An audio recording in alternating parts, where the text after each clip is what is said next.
Finally!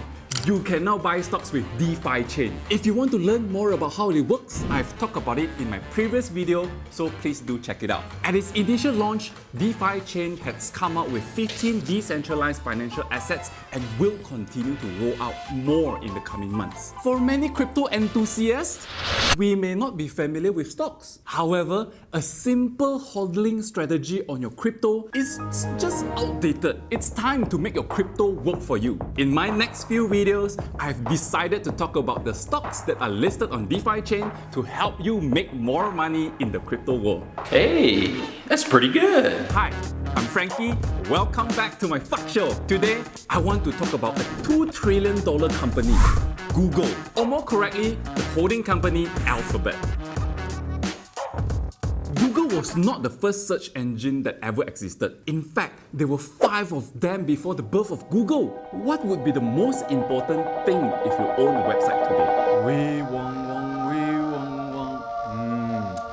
Crystal says you want your users to stay on your page as long as possible. So, in order to do that, the traditional search engines pack up their page with all the contents that they think will keep their users interested to stay on their website. For Google, it's the total opposite. They want their users to be able to search for what they want and move on with their lives. In other words, the very intention was to build a real search engine for the information age. That's quite a noble thing to do, to think of helping people without talking about profits. So how does Google make money? Words are what we use for search. For Google, that's their business model. Instead of relying on advertisements and bombarding users with a lot of irrelevant information that they did not search for, Google started to sell keywords to websites so that those pages could appear on top of the search results. It also developed AdWords, which are essentially advertisements that are not annoying pop-ups, but subtly appear at the side of the page when the users search for certain keywords. Businesses love it because not only it is a direct connection to their best customers, they don't need to pay for anything unless users click on the link. In 2001, Larry Page and Sergey Brin, the founders of Google, hired their first CEO, Eric Schmidt. At that point in time, Google had already connected to 3 billion web pages in the World Wide Web. They needed something more to get into the next level of growth. To build more, they need more capital. The solution? IPO. On the 14th of August 2004, Google was listed on the stock exchange with a valuation worth more than $23 billion. If Google was mine, I just became a billionaire overnight, man. I would be feeling so high like a G6. But for the thrill, the business just got serious. Soon, Google expanded with Google Maps, Google News, and Google Earth. Even though Google has grown to its size today, the founders remember at their heart the days Google started from a garage. Therefore, they know extremely well that one day, the threat that would challenge Google's top position in the tech world would probably not be Facebook or Twitter or Microsoft, but a small little garage startup that is developing some sort of out-of-the-box technology. The thing is that it's hard to see everything at the top, and as Google, it became difficult for the founders to maneuver a giant elephant organization. So, they reorganized the company, put Google under a holding company, Alphabet, and started a series of garage-like startups such as Nest, Waymo, Verily, and so on and so forth. The idea is simple. Startups are asset-light, and because they are small in size, they could really feel the industry pulse that they operate in, making them able to respond faster with the market. I am speed. The other thing is that it is also easier to discover and retain talents at a startup instead of being fixated on the existing talent pools within Silicon Valley. In a nutshell, Larry and Sergey want to replicate what they had done before with Google more than 20 years ago. The difference now is that they don't need to convince investors to get the funds in. They have money. Especially with Google. Some experts argue that Alphabet is trying to copy companies like Berkshire Hathaway to be more like a conglomerate and diversify their portfolio from just being a search company. I think there's no such thing as a diversification for a tech company. This is because every high-tech project is expensive and requires a tremendous amount of effort to develop, to improve, and to sustain the existing technology. So, it makes more sense to say Alphabet is trying to be more innovative, to try to jive the existing Google business with other startup ventures to create an Internet of Things ecosystem, or even a metaverse that everyone is hyped up today.